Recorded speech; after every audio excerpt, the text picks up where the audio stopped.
हमें दूसरा chapter world बना देखिए दुनिया में हम कहाँ पे सब काटना है। छाया चलियां बनते हैं यहाँ हर दिशा में क्रांति के साथ ही जीतता है सीना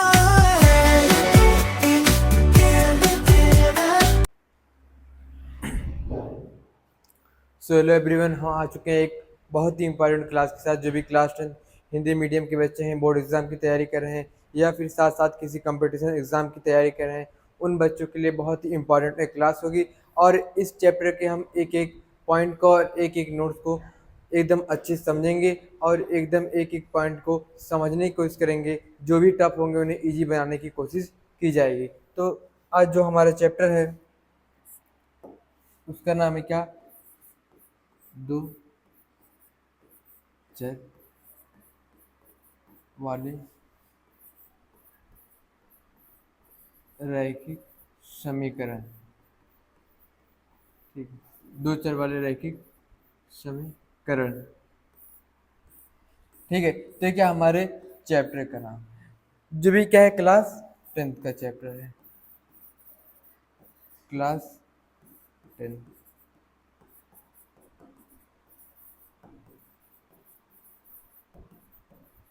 ठीक है, हिंदी मीडियम।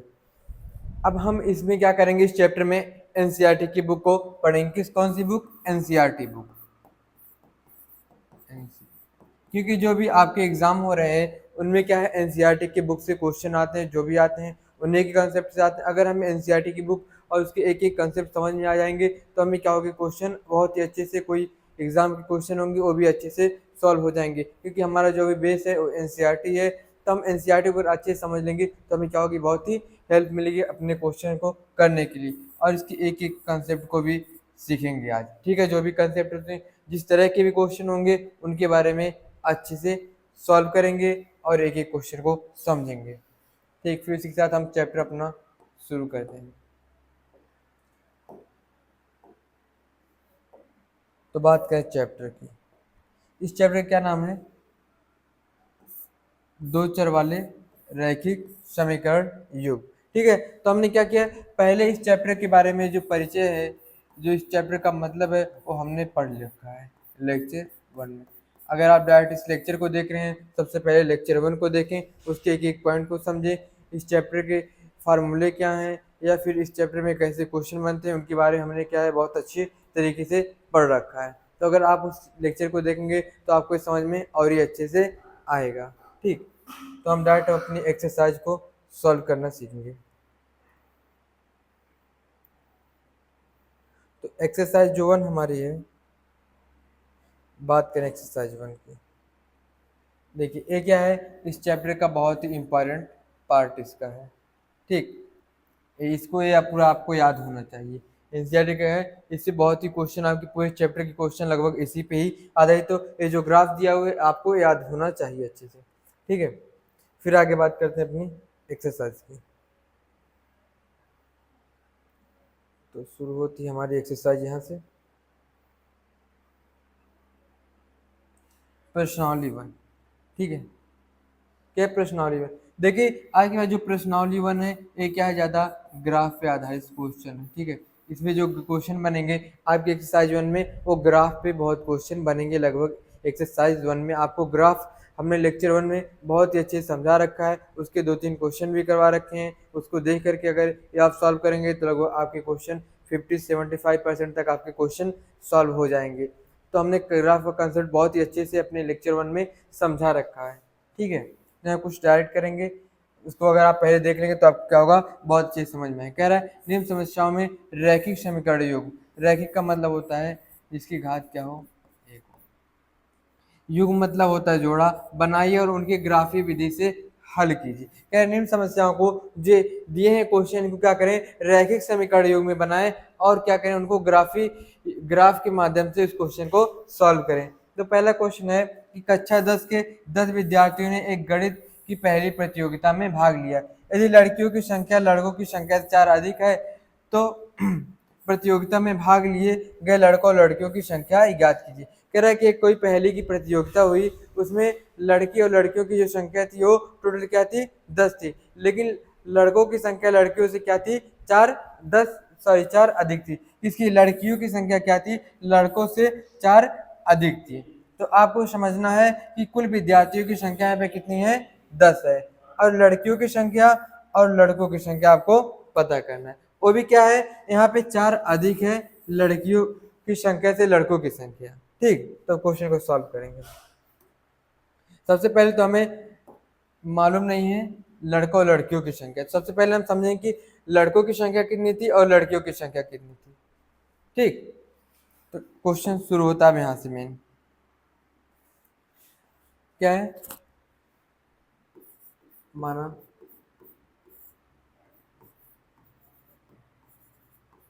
लड़कों की संख्या 1 थी। ठीक है, क्या हमें लड़कों की संख्या नहीं मालूम थी, हमने मान लिया लड़कों की संख्या क्या थी, x थी, और फिर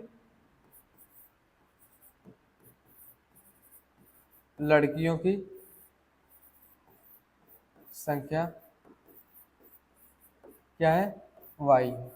ठीक है, अब हमें मालूम चला कि हमें लड़की पता नहीं कितनी, हमें नहीं मालूम है, सिर्फ हमें मालूम था कि कुल कितने बच्चे थे, लड़के लड़कों मिला करके कुल कितने बच्चे थे, 10 थे। लेकिन ये नहीं मालूम था कि लड़कों की संख्या कितनी है 10 में से और कितनी लड़कियों की संख्या है। ठीक है, हमें मालूम नहीं था, तो हमने यहाँ पे मान लिया कि लड़कों की संख्या x है और लड़कियों की संख्या क्या है, y है। तो प्रश्न क्या कहता है, तो प्रश्नानुसार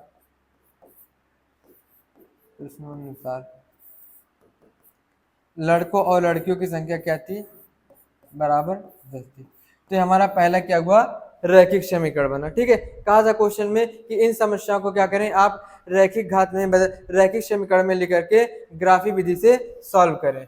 फिर क्या कह रहा है, लड़कियों की संख्या लड़कों से 4 अधिक थी, तो हमारा दूसरा समीकरण बन गया। ठीक है, अब हमें यहाँ क्या मालूम हुआ, हमारा पहला समीकरण क्या है, लड़कों और लड़कियों की संख्या क्या थी, 10 थी दोनों मिला करके, लेकिन लड़कियों की संख्या लड़कों से 4 अधिक थी। ठीक है, तो आप एक बार देख सकते हैं क्वेश्चन को, थोड़ा पढ़ने की कोशिश करेंगे, इसमें मिटा दे रहा हूँ पढ़ने में ताकि आपको आसानी मिले। ठीक है, हम इस क्वेश्चन के एक एक कंसेप्ट को सीखेंगे। ठीक है, देखिए क्या, निम्न समस्याओं में रैखिक समीकरण के युग्म बनाई और उनकी ग्राफी विधि से हल याद कीजिए। ठीक है, लड़कियों की संख्या क्या थी, कक्षा 10 में। ठीक है, क्या कह रहे हैं, कक्षा 10 में 10 विद्यार्थियों ने, विद्यार्थी मतलब लड़के और लड़कों और लड़कियों की संख्या, विद्यार्थी मतलब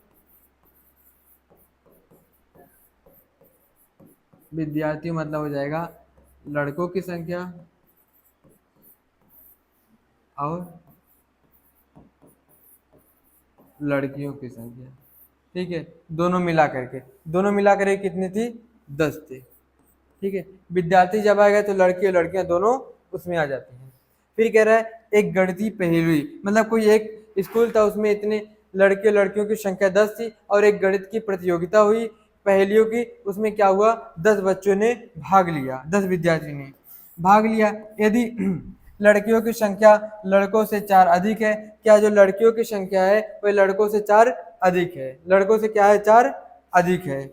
तो अधिक मतलब होता है जोड़। ठीक है, अधिक मतलब होता है जोड़ना, यहाँ पे ज्यादा है। तो भाग, प्रतियोगिता में भाग लिए लड़कों एवं लड़कियों की संख्या ज्ञात की। तो अभी हमने माना लड़कियों की संख्या लड़कों की संख्या x और y है।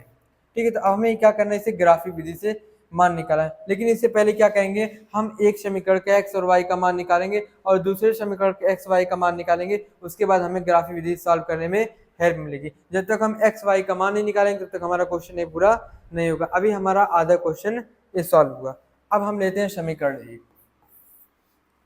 x प्लस वाई बराबर 10।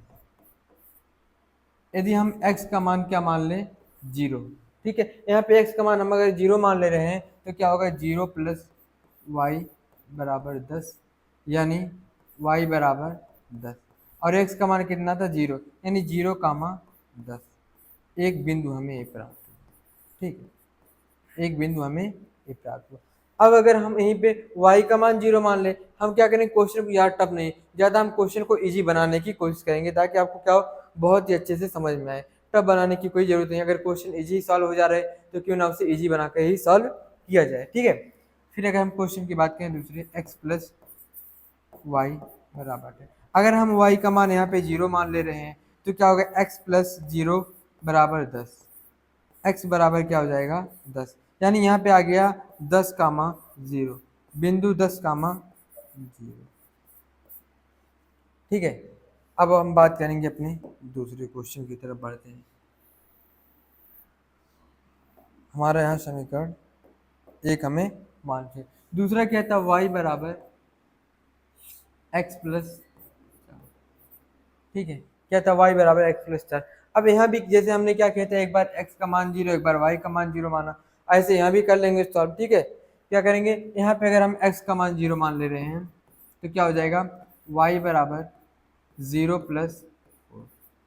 ठीक है, x बराबर 0 का मतलब हुआ जो x लिखा है उसके जगह पे 0 रख देना। ठीक है, x बराबर 0 मतलब मान कर रखना हुआ क्या, जो x का मान है वो 0 है। ठीक है, तो 0 क्या करेंगे x की जगह पर रख देंगे, तो क्या आ जाएगा y बराबर 4, यानी हमारा जो बिंदु प्राप्त हुआ वो क्या हुआ 0 कामा 4। ठीक है, अब हम क्या करेंगे y का मान 0 अगर मानते हैं, ठीक है, किसका मान y का मान 0 मानते हैं, 0 है। ठीक है, 0 अगर हम y का मान 0 मानेंगे तो क्या होगा y बराबर x प्लस 4, y बराबर x प्लस 4 क्या हुआ 0 बराबर x प्लस 4। अब क्या होगा x बराबर -4, इस 4 क्या किए इधर ले आए। ठीक, तो क्या हुआ x -4, यानी क्या हुआ -4 कामा 0, ये हमारा बिंदु दूसरा था। ठीक है, हमारा दूसरा बिंदु। अब हमने क्या किया, समीकरण 1 से 2 बिंदु निकाले और समीकरण 2 से क्या निकाले 2 बिंदु। अब हम बात करेंगे अपने ग्राफ के बारे में, किसकी ग्राफ के बारे में। अगर आप स्केल से बनाएंगे तो क्या होगा आपका बहुत अच्छा बनेगा, इसमें थोड़ा टेढ़ा मेढ़ा हो सकता है, लेकिन अगर आप बनाएंगे स्केल से तो आपका और ये अच्छा बनेगा। यहाँ क्या हो जाएगा 1 2 3 4 5 6, ठीक, यहाँ पे 1 2 3 4 5 6 7 8 9, ठीक है, 10 थोड़ा पूरा करना है यहाँ पे, ये 10 तक हमने मान रखा। ठीक है, ये क्या हो जाएगा 10 हो जाएगा। अब यहाँ देखिए -1 -2 -3 -4 -5 -6 -7 -8 -9 -10। ठीक है, -10 है।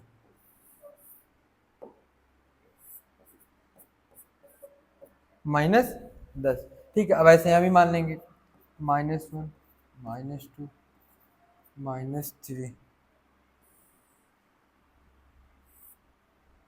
क्या था -4 -5 -6 -7 -10 तक इधर भी जाएगा। ठीक है, मैं बना दे रहा हूँ समझने के लिए आपकी, बना दे रहा हूँ। ठीक है, क्या -8 -9 -10। ठीक है, अब हमने क्या किया था, अपने समीकरण 1 और समीकरण 2 से 2 बिंदु निकाला था। देखिए पहले समीकरण की बात करें तो क्या था 0 कामा 10 और दूसरा क्या था 10 कामा 0। पहला क्या था 0 कामा 10 और दूसरा क्या था 10 कामा 0। ये क्या था x प्लस वाई बराबर 10। ठीक है, ये किस समीकरण का था x प्लस वाई बराबर 10, समीकरण पहले का था। और एक क्या था हमारा दूसरा समीकरण का मान, दूसरे का क्या था, दूसरे का क्या था 0 कामा 4 और -4 कामा 0। ठीक है, 0 कामा 4 और क्या था -4 कामा 0। ये हमारा क्या था कौन समीकरण के दूसरे, यानी y बराबर x प्लस 4 दूसरे समीकरण का था। अब हम क्या करेंगे इसके ग्राफ में बदलेंगे। अब देखिए क्या है 0 कामा 10 10 कामा 0, तो क्या हो जाएगा ये डायरेक्ट यहाँ से आप थोड़ा स्केल से बनाने की कोशिश करेंगे तो आपकी बहुत ही अच्छी हो जाएगी। ठीक है, इसमें कोई घबराने की बात, तो बन गया। ठीक है, जो भी बना आप समझने की कोशिश करें। अब ये हमारा क्या हुआ, यहाँ पे क्या आएगा ये y अच्छे है, ठीक है, और ये क्या है XH। तो क्या होता है यहाँ पे, क्या हो जाएगा, यहाँ पे हो जाएगा 10,0 और यहाँ पे क्या हो जाएगा 0,10। ठीक है। अब देखिए ये कौन सा समीकरण हमारा था, x प्लस वाई बराबर 10। ठीक है, ये हमारा पहले समीकरण से क्या 0,10 और 10,0 ये हमें मिला था। अब अगर हम दूसरे बात समीकरण की बात करें 0,4 माइनस 4,10, तो क्या होगा, यहाँ क्या है, -4 है और यहाँ पे +4, तो ये क्या हो जाएगा इस तरह, थोड़ा टेढ़ा हो गया, अब समझने की कोशिश करें बस। ठीक है, क्या हो जाएगा यहाँ पे, ऐसे बन जाएगी। ठीक है, ऐसे जाके ऐसे यहाँ काट देगा। तो देखो यहाँ पे क्या होगा -4,0 और यहाँ पे क्या होगा 0, ठीक है 0,4 होगा। ठीक, थोड़ा सा 0, यहाँ पे क्या होगा 0,10 होगा। ठीक,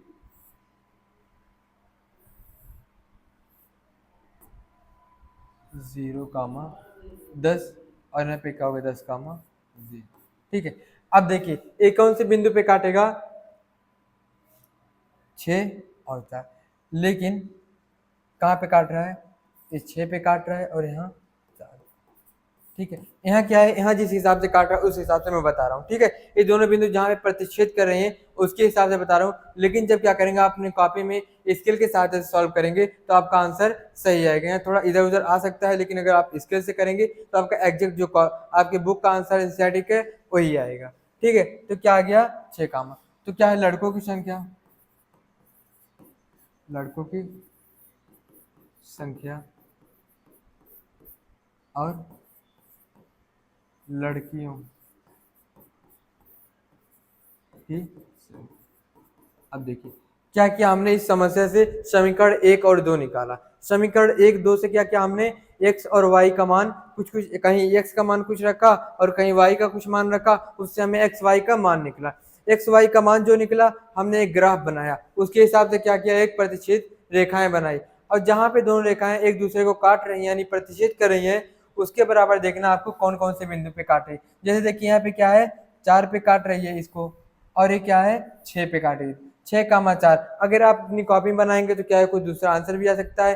ठीक है, यहाँ बिना स्केल के बनाने के नाते इधर उधर आ रहा है, बिना स्केल के नाते क्या है यहाँ पे इधर उधर आ जा रहा है, तो उसके लिए हमें खेद है। ठीक, तो जहां पे जो प्रतिशत करेगा x का मान होगा ay का मान होगा। ठीक है, x का मान होगा ay का मान होगा। तो ये जो हमारा एक क्वेश्चन पहला था ये क्या हुआ, खत्म हुआ, पहला क्वेश्चन हमारा खत्म हुआ। ठीक है, अब बढ़ते हैं हम अपने दूसरे क्वेश्चन की तरफ, लेकिन एक बार आप देखते हुए जाएं इन क्वेश्चन को, एक बार आप इन क्वेश्चन को देखते हुए जाएं, फिर हम आगे बढ़ते हैं। ठीक है,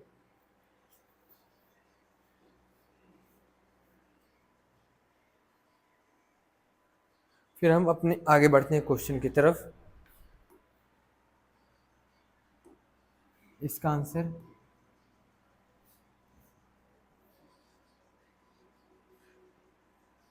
जिसका आंसर आएगा, लेकिन आपका बुक में 3,7 आएगा। ठीक है, ये जो प्रतिशत रेखाएं कुछ यहाँ पे काटेंगी और यहाँ पे काटेंगे, ये जो असली आंसर है, राइट आंसर। ठीक है, इसका जो सही उत्तर है कौन सा, सही उत्तर y। लेकिन मैं समझा रहा हूं कि आपको जहां प्रतिच्छेद कर रही है वही आपका आंसर होगा, वही बिंदु x और y वो क्या होगा आपका आंसर होगा। फिर आप अगले क्वेश्चन को देखने की कोशिश करेंगे। तो हमारा अगला क्वेश्चन क्या है, अब देखिए यहाँ पे आपको ज्यादा कोई मेहनत करने की जरूरत नहीं है। ठीक है, यहाँ पे क्या है, कह रहा है 5 पेंसिल तथा 7 कलमों का मूल्य क्या है 50 रुपया। 5 पेंसिल और 7 कलमों का पूरा मूल्य क्या है 50 रुपया, जबकि 7 पेंसिल और 5 कलमों का कुल मूल्य 46 रुपया है। तो एक पेंसिल और एक कलम का मूल्य ज्ञात कीजिए। यहाँ पे पेंसिल और कलम का मूल्य टोटल दिया हुआ है, लेकिन ये नहीं बताया कि एक कलम का मूल्य कितना होगा और एक पेंसिल का मूल्य कितना होगा। क्या है, 5 पेंसिल और 7 कलमों का मूल्य क्या है, 50 रुपया है। फिर कह रहा है 7 पेंसिल और 5 कलमों का मूल्य क्या है, 46 रुपया। टोटल बताया लेकिन एक पेंसिल का नहीं बताया। तो हम यहाँ करेंगे अपने काम को पेंसिल और एक कलम का निकालने का काम। ठीक है, तो ये क्वेश्चन हमारा जो है देखिए क्या है, माना एक पेंसिल का मूल्य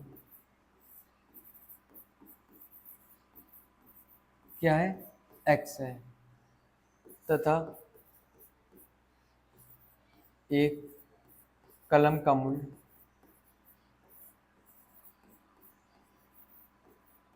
क्या है, y है।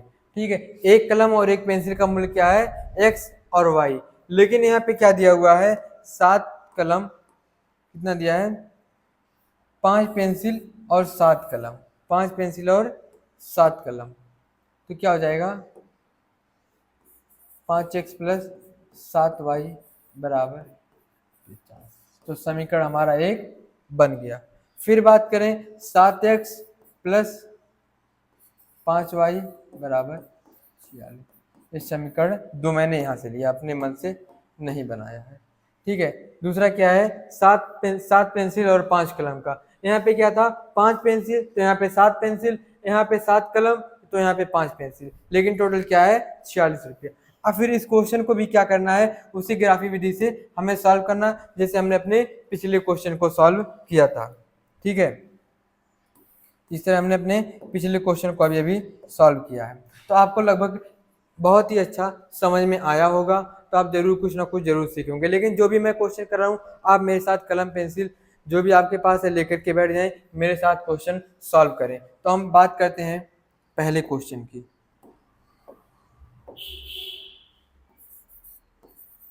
क्या प्रश्नानुसार समीकरण 1 से क्या है, 5x प्लस 7y बराबर 50। अगर हम क्या करेंगे, अगर हम यहाँ x का मान 3 ले लें, ठीक है, x का मान 3 ले लें, तो क्या होगा, x बराबर 3, यहाँ क्या हो जाएगा, 5 गुणे 3 प्लस 7y बराबर 50। क्या हो गया, 15 प्लस 7y बराबर 50। तो क्या हो जाएगा, 7y बराबर 50 माइनस 15, यानी 7y बराबर क्या हो जाएगा, 35। तो y बराबर क्या हो गया, 35/7, यानी 7 पचे 35। तो हमारा मान क्या आ गया, x का मान क्या 3 लिया था, तो हमारा आ गया 3,5। बिंदु 1 हमें प्राप्त हुआ। ठीक है, इस क्वेश्चन से हमें क्या हुआ, एक बिंदु प्राप्त हो गया। अब हम बात करेंगे, आप 2 3 4 जो भी आप बना सकते हैं वो बना सकते हैं, ऐसा नहीं कि आपको 2 ही बिंदु निकालने, जितने आपको समझ में आए उतने ही लगा लें। ठीक है, लेकिन आप अगर समझ लेंगे तो आप कुछ भी निकाल सकते हैं, कितने भी बिंदु निकाल लेंगे। अब बात करते हैं फिर दूसरे क्वेश्चन की, दूसरे बिंदु की, 5x प्लस 7y बराबर 50। अगर हम क्या करें, यहाँ पे y का मान ले लें, कितना, 0। ठीक है, y का मान क्या ले लें, 0।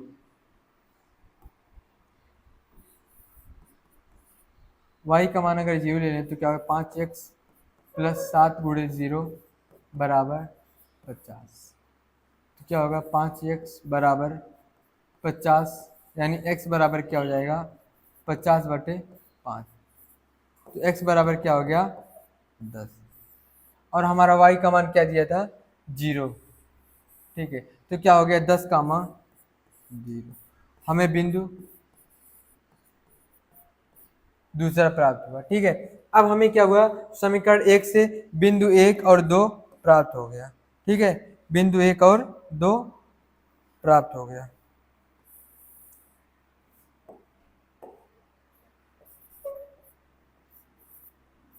बिंदु 1 और बिंदु 2। ठीक है, एक बिंदु हमारा ये प्राप्त। ठीक है, हमें अब यहाँ से दो बिंदु प्राप्त हो गए। अब हम बात करते हैं अपने दूसरे समीकरण के बारे में। तो दूसरा समीकरण हमारा क्या था, एक बार क्या था, 7x + 5y = 46। क्या था, 7x + 5y = 46। ठीक है, अब यहाँ पे क्या कहेंगे, अगर हम x का मान 3 रख लें, ठीक है, x का मान 3 रख लें, अगर 2 रखेंगे तो क्या होगा, डिवाइड नहीं हो पाएगा, इसीलिए क्या रख रहे हैं 3। तो क्या होगा, 7 × 3 बराबर प्लस 5y = 46। तो क्या हो जाएगा, 21 + 5y = 46, यानी 46 - 21। 5y बराबर क्या हो जाएगा, 25, यानी y बराबर क्या हो गया, 25/5। अब यहाँ पे हमारा मान क्या है, 3, 5। जैसे कि हमारा पिछले क्वेश्चन में आप देखेंगे कहाँ आया था, 3, 5 एक बिंदु में आया था। फिर अब हम दूसरे क्वेश्चन की बात अपने करें। अगर हम क्या करें, y के मान को 12 मान लें, ठीक है, तब देखते हैं। अगर यहीं पे हम 7x प्लस, ये क्या हमारा बिंदु, पहला बिंदु है, ठीक है, इससे क्या होता है, आपका याद रहता है कि बिंदु 1 और 2 मिल गए। 7x + 5y = 46। तो अगर हम y का मान क्या मान ले रहे हैं, 12 मान ले रहे हैं। ठीक है, देखिए मैंने क्या किया, क्वेश्चन को पहले सॉल्व कर रखा है, इसलिए मुझे थोड़ा आसानी मिले। लेकिन आप भी क्या करें, एक स्टेप बाय स्टेप सॉल्व करें, लेकिन ऐसा हो कि डिवाइड हो जाए, x का मान या फिर y का मान रखने पे, x या y को डिवाइड करने पे क्या हो, डिवाइड हो जाए, ठीक है, भाग हो जाए और उसका मान एक एग्जिट आ जाए। तो ऐसे आपको करना है, ऐसे 1 2 रखेंगे तो बहुत समय लग जाए, लेकिन आपको ये सोचना है कि अगर मैं y का मान 12 रख रहा हूँ तो क्या इससे भाग हो जाएगा कि नहीं। ठीक है, तो ये आपको बहुत ध्यान रखना है। तो क्या होगा, 7x + 5 × 12 = 46, यानी 7x बराबर, सॉरी,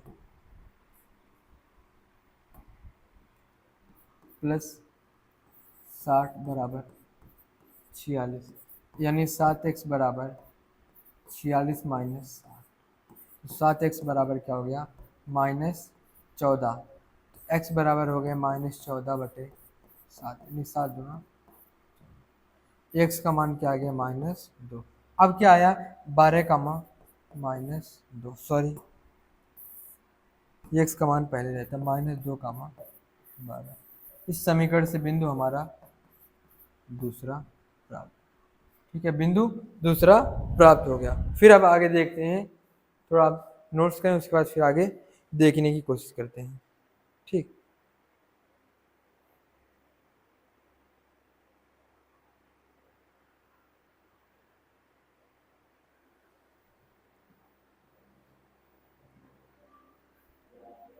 ठीक, अब हम बात करते हैं ग्राफ के बारे में। अब बात हो रही है ग्राफ के बारे में।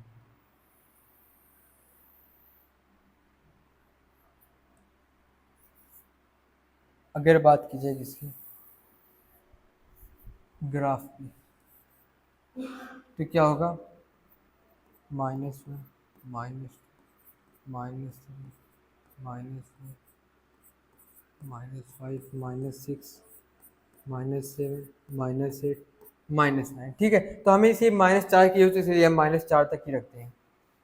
तो यहाँ पे क्या हो जाएगा, -1 -2 -3 -5 -6 -7 -8 माइनस, यहाँ पे क्या होगी, 1 2 3 4 5 6 7 8 9 10 11, फिर ऊपर हमें क्या है, पूरी 12 की जरूरत, 1 2 3 4 5 6 7 8 9,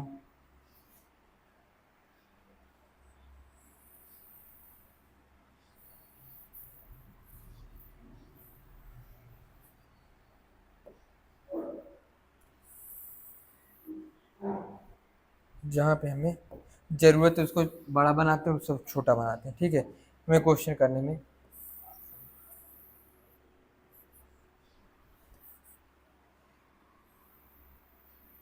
अब देखिए यहाँ 1 2 3 4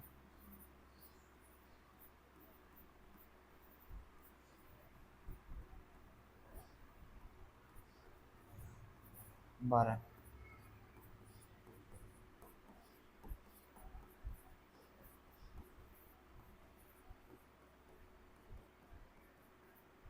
अब देखिए यहाँ -1 -3 -4 -5 -7 -1 -2। ये क्या है, एक्स अक्ष है, और ये क्या है, वाई अक्ष, और ये भी क्या है, एक्स अक्ष, और ये क्या है, वाई अक्ष। ठीक है, अब हम क्वेश्चन की बात करेंगे अपने पहले।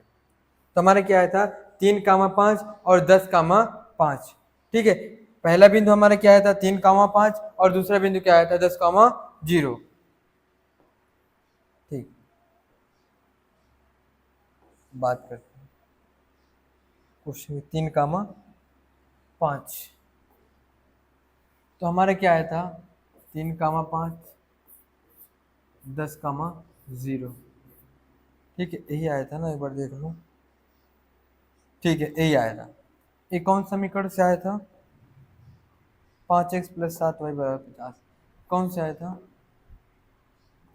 5x + 7y = ठीक है, 5x + 7y = 5। ठीक है, इस क्वेश्चन से हमारा ये आया था। अब देखिए x का मान कितना, 3 है, x का मान यहाँ 3 है। ठीक है, और क्या है, 5। 3 और 5 के बीच क्या है, यहाँ पे है। फिर 10, 0 10, 0। तो हमारा जो एक बिंदु है क्या होगा, यहाँ से 5 थोड़ा नीचे बनेगा। ठीक है, देखिए ये क्या है, एक्स अक्ष है। ठीक है, एक्स अक्ष है, ये वाई अक्ष है। ठीक है, इसी के हिसाब से आपको देख के लगाना है। यहाँ पे क्या है, तो क्या होगा, 3, 10। ठीक है, तो हमारा यहाँ पे क्या आ गया, 3, 5 और यहाँ क्या है, 10, 0। ठीक है, अब अगर हम दूसरे समीकरण की बात करें अपने, क्या है, 3, 5 और -2, 12। क्या करेंगे, जो हमारा ग्राफ होगा, ठीक है, जो हमारा ग्राफ होगा वो आपका HW, क्योंकि अभी हमने अपना पिछला क्वेश्चन देख रखा है। तो अब क्या करेंगे, जो हमने पिछला क्वेश्चन जिस तरह लगाया था, ऐसा जस्ट अगला क्वेश्चन होगा तो आपको मैं HW की तरह क्वेश्चन दे रहा हूँ। ठीक है, तो फिर अगले वीडियो में मिलेंगे। Thank you.